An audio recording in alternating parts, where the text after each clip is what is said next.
दोस्तों, रोज़ की तरह लिखनी ब्लॉग में सबका हार्दिक स्वागत है। सबके मंगल भविष्य की कामना के साथ प्रेरणा स्रोत के रूप में अपने विचारों को व्यक्त करते हुए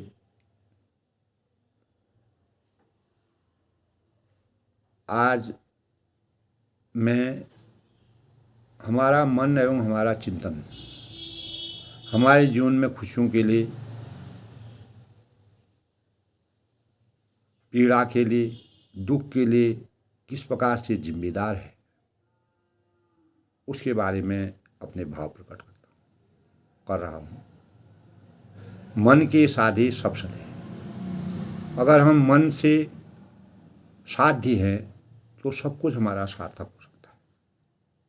यानी हमारा मन एवं हमारा चिंतन हमारे जीवन में खुशियों के लिए, अनेक प्रकार के दर्द के लिए, दुख के लिए हमेशा जिम्मेदार है। मन से ही हमें सुख दुख की अनुभूति होती है। हम अपने मन में जो सोचते हैं वही भाव हमारे सुख दुख को व्यक्त करते हैं। मन की दिशा क्या है और उसकी दशा क्या होगी, इस पर निर्भर करता है कि हम सुखी होंगे या दुखी होंगे। यह हमारा मन बताएगा। हमारा मन का चिंतन जिस दिशा और दशा की तरफ जाता है उसी के अनुसार हमारा जीवन अग्रसरित होता है। इन पर निर्भर करता है कि हम सुखी होंगे या दुखी होंगे। मन तब का है, मन के साधे सब सधे। अगर परिस्थितियां मन के अनुकूल हैं, अगर वातावरण मन के अनुकूल है, देश काल परिस्थितियां मन के अनुकूल हैं, तो हम सुख का अनुभव करते हैं। अगर हमको सब कुछ मिल रहा है, समय के अनुसार सब कुछ मिल रहा है, जिसमें हमको जिसकी प्राप्ति है वो मिल रहा है, हम मन से सब कुछ प्राप्त कर रहे हैं, जो हमारे मन में है वो हमको मिल रहा है, अनुकूल समय में हमारा मन हमेशा सुखी रहता है। मन के प्रतिकूल वातावरण में जब मन हमारा प्रतिकूल हो जाता है, यानी हम कभी कभी प्रतिकूलता की हो जाते हैं, नकारात्मक की हो जाते हैं, तो मन के प्रतिकूल अगर हमारी परिस्थितियाँ हो जाती हैं, कभी हम परेशानियों में पड़ जाते हैं, चुनौतियाँ हमारे आ जाती हैं, अनेक प्रकार की विषम परिस्थितियाँ आ जाती हैं और वातावरण भी हमको परेशान करता है, तो ऐसी अवस्था में हम दुखी हो जाते हैं। कई बार ऐसा होता है दोस्तों कि परिस्थितियाँ हैं जो वातावरण में है, मन स्वयं भी उनको अनुकूल बना देता है। हम जैसा अपने अंतःकरण में सोचेंगे, अगर हम सकारात्मक सोचेंगे तो हम सही दिशा की ओर अग्रसर होंगे। परेशानी में भी हम सही दिशा पर। मर्यादा पुरुषोत्तम भगवान राम जी को 14 साल का वनवास हुआ था। ऐसी परिस्थिति में भी उन्होंने अपने धैर्य को कभी नहीं खोया। वही धैर्य हमको सजोकर रखना है हर परिस्थिति में। तो कई परिस्थितियां वातावरण के विपरीत हो जाती है, मन स्वयं को उनके अनुकूल बना लेना हमारी मन की सबसे अच्छी सोच है और जिसे यह कला आती है। अगर हम अपने मन को हर परिस्थिति में संतुष्ट रख सकते हैं तो मन के अनुकूलन को ही एडेप्शन कहते हैं दोस्तों। एडेप्शन हो तो हर परिस्थिति में सुखी रहते हैं। हमको उसको प्राप्त करने की उसकी क्षमता हो हमारे अंदर, उसको हम एडेप्ट कर सकें, तो हम कभी किसी भी परिस्थिति में परेशान नहीं होंगे। हर परिस्थिति में हम सुख का अनुभव करेंगे। मान लीजिए हमको आज 4 रोटी मिल रही है, कल हमको मान लीजिए किसी परिस्थिति पर हमको 2 ही मिली हैं, तो हमको उसी में संतोष करना चाहिए। तो हमने अपने मन को बना लिया कि 2 ही हमको मिली, तो लेकिन कर्म क्षेत्र हमारा सबसे, चाहे अनुकूल परिस्थिति हो या विपरीत परिस्थिति हो, प्रतिकूल परिस्थिति हो, तो हर स्थिति में हमको अपने मन को मनाने की आवश्यकता है, उनको संतुष्ट रखना है। मन अगर संतुष्ट होगा तो हृदय में शांति की प्राप्ति होगी। तो शास्त्रों में हमारे आध्यात्मिक जो अनेक प्रकार की किताबें हैं, पुस्तकें हैं, योग विद्या है, आध्यात्म विद्या है, मनोविज्ञान है, तो हमें अनेक प्रकार के सूत्र, वेद है, उपनिषद हैं, रामायण है, महाभारत है, गीता है, इनसे हमें दोस्तों जीवन जीने के सूत्र मिलते हैं। हमें जो संकेत उसमें उन किताबों में दिए गए हैं, उन साहित्य में दिए गए हैं, उन आध्यात्मिक पुस्तकों में मिले हुए हैं, वे कहते हैं कि आप हर परिस्थिति में सुखी रह सकते हैं। अगर हम अपने मन को मना लें तो हम हर परिस्थिति में अपने सुख का अनुभव करेंगे। तो आवश्यकता यह नहीं है कि हमको अनुकूल जो परिस्थितियां हैं, प्रतिकूल जो परिस्थितियां हैं, उन परिस्थितियों के अनुरूप हमारा जो रुझान है वो क्या होगा। तो इस पर हमारे जो सुख हैं दुख हैं निर्भर नहीं करते। हमको चाहे सुख की अनुभूति हो रही, दुख की अनुभूति, वो निर्भर नहीं करते। हमारी जो मानसिक अवस्था है कुछ ऐसी होनी चाहिए, हमारा मस्तिष्क का परिष्कार इस प्रकार का होना चाहिए कि जो हमारे मानसिक, हमें हर अवस्था में कुछ करना चाहिए। मानसिक अवस्था कुछ ऐसी होनी चाहिए जिसमें हम सुख महसूस कर सकें, जिसमें हम प्रसन्न महसूस कर सकें। इसीलिए जब हम उन व्यक्तियों के जीवन को देखते हैं, महान लोगों के जीवन को देखते हैं, महात्मा गांधी थे, स्वामी विवेकानंद थे और अब्दुल कलाम थे, जो आधुनिक परिवेश के लोग हैं दोस्तों। पहले मर्यादा पुरुषोत्तम भगवान थे, भगवान श्री कृष्ण, और अनेक प्रकार के गुरु गोविंद, तो अनेक प्रकार के इस प्रकार से दोस्तों ईसा मसीह, तो उनके जीवन चरित्र को अगर हम सुनते हैं, देखते हैं, पढ़ते हैं, उसका गहन अध्ययन करते हैं, तो उनके व्यक्तित्व के जीवन को हम देखते हैं जिनके जीवन में सामान्य आर्थिक पारिवारिक कारण ऐसे नहीं थे जहाँ पर वह सुखी रह सकते थे। और लेकिन फिर भी हम जब उनको देखते हैं, उनको पढ़ते हैं, तो वहाँ पर वह परम सुखी थे, फिर भी वह परम सुख का अनुभव करते थे। चाहे वह नामदेव हों, चाहे वह कबीर हों, पुराने समय की बात बता रहे हैं, दुख की परिस्थिति में उनके जीवन में सुख की परिस्थितियाँ लाई। यानी जितना उनको दुख हुआ उन्होंने उसमें भी सुख की अनुभूति को पिरो करके लाया। कबीरदास जी ने इतना बड़ा ग्रंथ लिखा है, कबीर ग्रंथ है, अनेक प्रकार की कविताएं लिखी हैं, इस प्रकार की रचनाएं की हैं। बहुत लंबा विस्तार से कबीरदास जी का ज्ञान जो है आज संसार में बिखेरा हुआ है। तो दुख की परिस्थिति भी उनके जीवन में सुख की परिस्थितियाँ लाकर आई हैं। उन्होंने अपनी मनस्थिति में प्रसन्नता, खुशी का एहसास किया, और इसलिए क्योंकि उन्होंने अपने मन को सदा शांत व सुखी रहने के भावों को संजो कर रखने का प्रयास किया। तो दोस्तों ऐसा प्रायः हमारे जीवन वृत्तांत में हम स्वयं के जीवन को भी देखते हैं। आधुनिक परिवेश में जिस प्रकार से मानव जी रहा है, तो कुछ दशकों से मनुष्य का मन विकृत सा लगता है। जीवन के सुख के लिए कहे जाने वाले साधन जुटे हैं, समृद्धि बढ़ी है, आर्थिक स्थिति बदली है, परिवर्तन हुआ है, दशा सुधरी है, विकास हुआ है, शिक्षा बढ़ी है, लेकिन धरती का शोधन हुआ है और शिक्षा में भौतिकता आ गई है, लेकिन खुशी चली गई, प्रसन्नता कहीं हमेशा के लिए विलुप्त हो गई। इसकी कई बार हम जब समाचार पत्र पढ़ते हैं, चैनलों में अपने अनेक प्रकार की घटनाओं को पढ़ते हैं, चर्चाएं पढ़ते हैं, राजनीति के परिवेश को देखते हैं, और आध्यात्मिक परिवेश में कितने प्रकार के इस प्रकार के प्रसंग आ जाते हैं।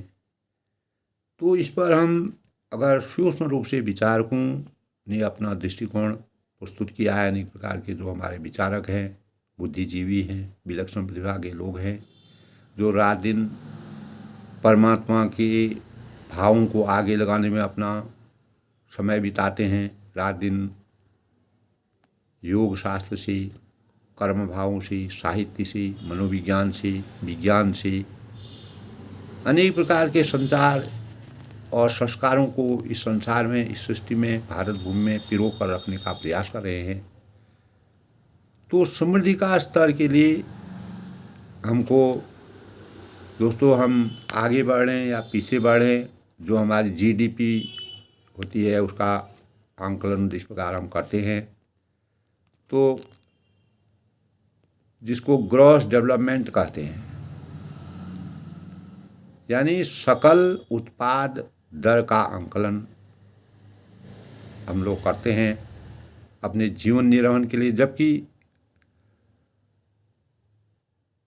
तो उसी प्रकार हमको अपने साधनों को नियमतः मन, वचन और कर्म से देश प्रेम की भावना को जागृत करने के लिए अपने चिंतन को, मन स्थिति को, मन के साथ ही सब सदैव इन भावों को अपने अंतर्करण में लाना पड़ेगा। तब हम इस जो हमारे निधि है, जो हमारे पूर्वज हैं, जो हमारे ऋषि मुनि हैं, जो हमारे वेदों की ज्ञाता हैं, विद्वान हैं, उनकी भावनाओं को हमेशा संजो कर रख सकते हैं। हमारे देश में कहाँ कितना पैदा होता है, कितना आयात होता है, कितना निर्यात होता है, सब चीज़ें हम राष्ट्र की समृद्धि मानते हैं। जबकि देश का कितना आदमी खुशहाल है और खुशहाली का संसाधन से सीधा कोई रिश्ता हमारा कैसे जोड़ना चाहिए। तो अधिक संसाधन होने पर व्यक्ति खुश होता है और कम संसाधन होने पर व्यक्ति दुखी होता है। लेकिन कम या अधिक संसाधन में भी व्यक्ति अपने सकारात्मक दृष्टिकोण को अपनाकर खुश रह सकता है। अगर हम सूक्ष्म रूप से सोचें दोस्तों, एक पहले छोटे घर में रहते थे, जो छोटे से घर में हम रहते थे, हमें थोड़ा बड़ा मिला, हमारा परिवार बड़ा, सदस्य खुश हुए, फिर घर में अनेक प्रकार के संसाधन आए जो हमारे आजकल के परिवेश के अनुसार जो आवश्यकताएं हैं उनको हमने प्राप्त किया। टेलीविज़न है, फ्रिज है, तमाम इलेक्ट्रॉनिक जो सामान हैं, इस प्रकार की चीज़ों का जो भौतिक और महत्वाकांक्षी चीज़ें हैं उनको बढ़ावा मिला। लेकिन हमारे अंतःकरण में खुशी स्थायी रूप से अभी नहीं। सब कुछ मिलने पर भी, सब आवश्यकताएं परिपूर्ण होने पर भी हमारे चिंतन में वास्तविक खुशी का संचार नहीं। और इसका सबसे बड़ा कारण है मन के साधे सब सत्य। जब तक हम अपने मन को नहीं साधेंगे, लेकिन मनुष्य की तृप्ति नहीं है।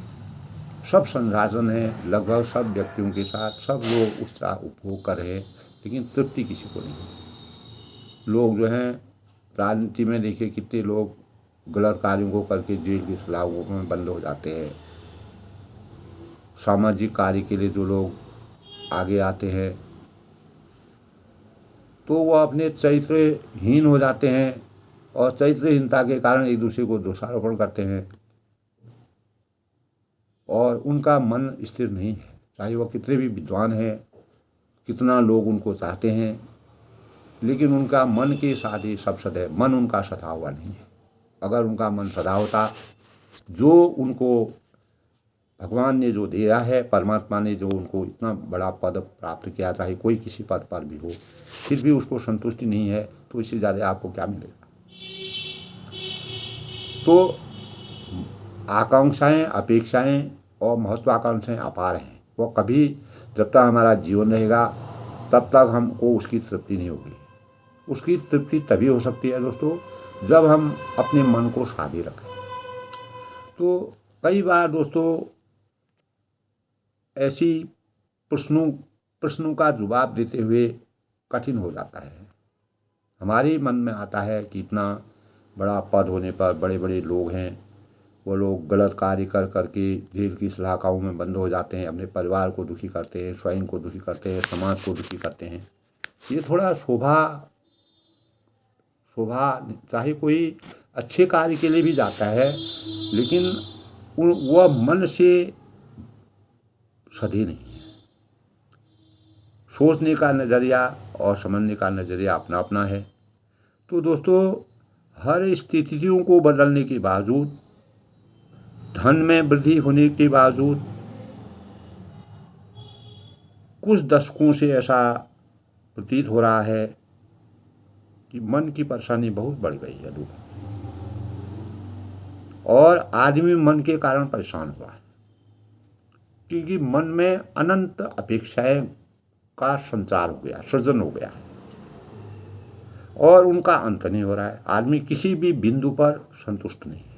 संतोषम परम सुखों की अनुभूति नहीं है।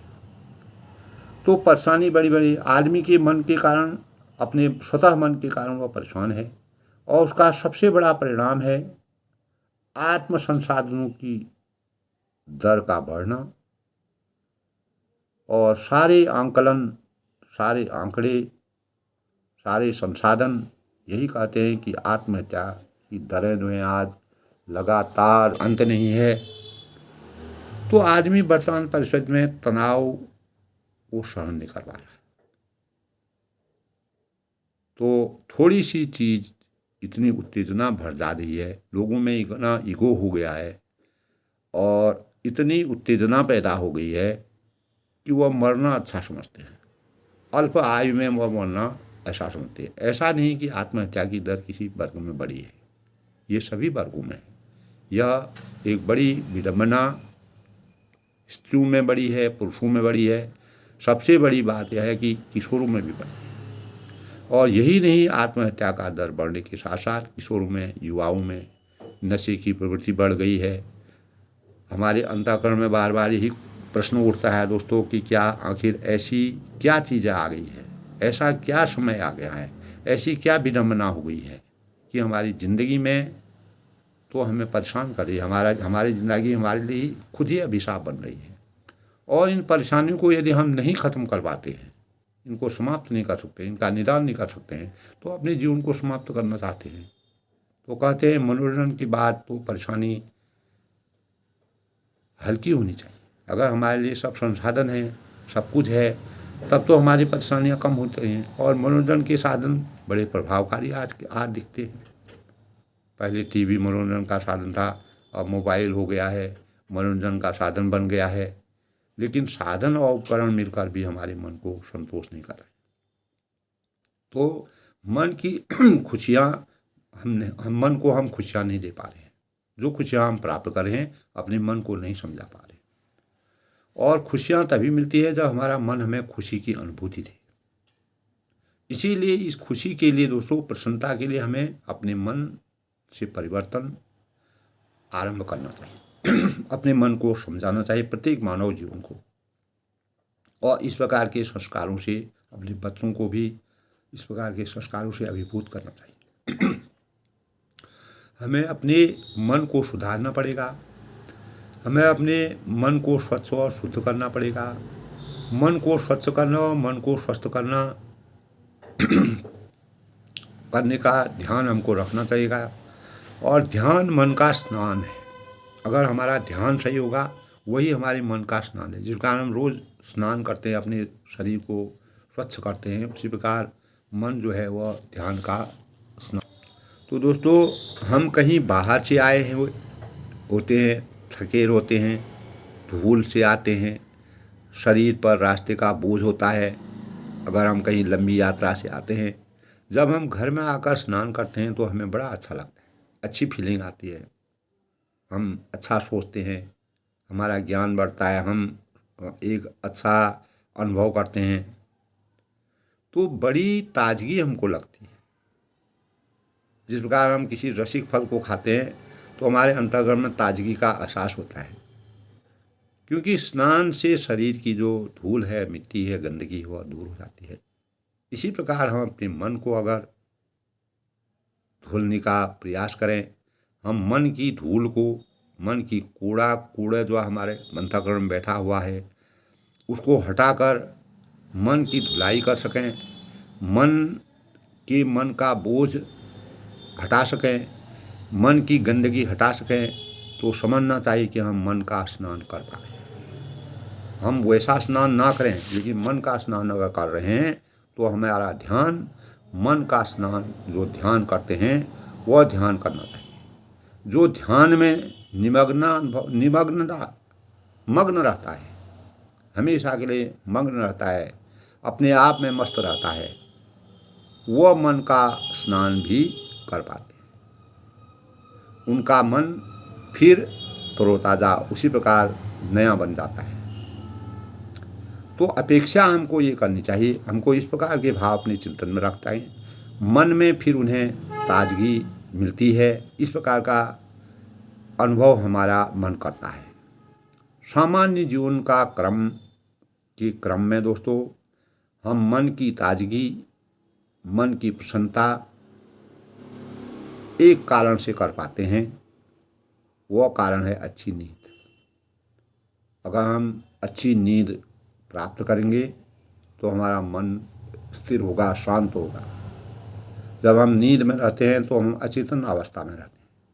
उसमें हमें अनेक प्रकार के स्वप्न भी दिखते हैं, अनेक प्रकार की कल्पनाओं में हम घिर जाते हैं, मन अचेतन रहता है। तो उसमें हम किसी प्रकार के दुख का अनुभव नहीं करते।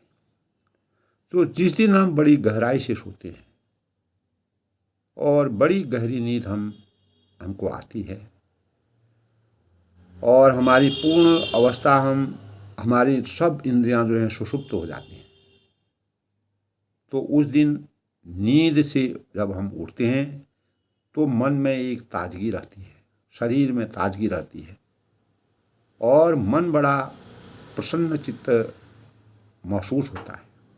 लेकिन जो सही माने में ध्यान कर पाते हैं और किसी भी अवस्था मन को प्रसन्न या तरोताज़ा रख सकते हैं, बना लेते हैं। इस तरह ध्यान मन को स्नान कराना, जिस प्रकार हम अपने शरीर का स्नान करके दूर यात्रा से आकर के अपने शरीर को जिस प्रकार से हम धूल मिट्टी में सने रहते हैं, उसको जल से हम अपने शरीर को स्वच्छ करते हैं, हमें ताजगी महसूस हो जाती है। उसी अवस्था में हम मन को भी प्रसन्न और तरोताज़ा बना सकते हैं। इस तरह ध्यान अगर हमारा ध्यान और चिंतन गहरा होगा, मन का स्नान करना हम जानेंगे, तो उसे प्रसन्न और तरोताज़ा करने के लिए, यानी एकदम नया बनाने के लिए, उसको स्वच्छ रखने के लिए, उसमें उत्तेजना पैदा करने के लिए, यही विधि है दोस्तों। एक विधि है जिसे हर कोई अपना सकता है, उससे अपने जीवन को संवार सकता है। यानी हमको अपने मन को प्रसन्न व तरोताज़ा रखने का ध्यान, जो सही माने में ध्यान कर पाते हैं, उससे हमारा ध्यान से मन को स्नान कराना, यही हमारी मन की साधी सब सद है। यही हमारे भावों को जब तक जिस प्रकार हम दूर यात्रा से आकर के अपने धूल मिट्टी में अगर हम स्नान करते हैं और अपने शरीर को तरोताज़ा महसूस करते हैं, उसी प्रकार अगर हम सही ध्यान मन से अपने मन को ध्यानपूर्वक समझाने का प्रयास करें, चेतना मन का स्नान अगर हम साधना के माध्यम से करें, तो निश्चित ही दोस्तों मन के साधे सब सद है। अगर मन हमारा साध्य हो जाएगा, हमारे सब कार्य पूर्ण रूप से सफल होंगे। कार्यों की सफलता अपने मन को मनाना, अपने मन को समझाना, अपने मन को हर परिस्थिति में समझाने के भाव पैदा करना, ये कार्यों की सिद्धि करना और हर चीज़ की प्राप्ति करने का सबसे बड़ा गुणात्मक पहलू है। इससे हम अपने जीवन को कृतार्थ कर सकते हैं। कम या अधिक, सुख या दुख, अच्छाई और बुराई, दुख और सुख, हर परिस्थिति में अपने को सम रख सकते हैं और मन की साधी सब सदै इस बात को कृतार्थ कर सकते हैं। सबके मंगल भविष्य की कामना के साथ दोस्तों, इसी प्रकार प्रेरणा आनंद लिखनी ब्लॉग में प्रेरणा स्रोत के रूप में जो मैंने अपने भाव प्रस्तुत किए। कल किसी नए भाव से मैं आपसे आपके सामने प्रस्तुत रहूँगा। इसी प्रकार दोस्तों, हमें अपने भावों को का संचार करना चाहिए और मन, वचन और कर्म से हमें अपने मन को साफ रखना चाहिए। मन का स्नान, ध्यान से हम अपने मन का स्नान कर सकते हैं। यदि हमारे मन में सच्चे भाव हों, निष्ठा हो, कर्तव्यशीलता हो, सहनशीलता हो, धैर्यशालीता हो, तो यही हमारे मन को साध सकते हैं। मन अगर सदा है, सब कार्यों की प्राप्ति है, सब साधनों की हमको प्राप्ति है। अगर हमारे पास कोई संसाधन कम भी हैं, तब भी हम हर हालत में, हर परिस्थिति में हम सुख और दुख में सम रहना, यही हमने अपने हमारे जो बुद्धिमान लोग थे, जो बुद्धिजीवी लोग हैं, लोक कल्याणकारी कार्यों के लिए जिन्होंने इस संसार में जन्म लिया है, उनसे हमको इस प्रकार की प्रेरणा मिलती है। आज के प्रेरणादायक शब्दों के साथ अपनी वाणी को विराम दिया।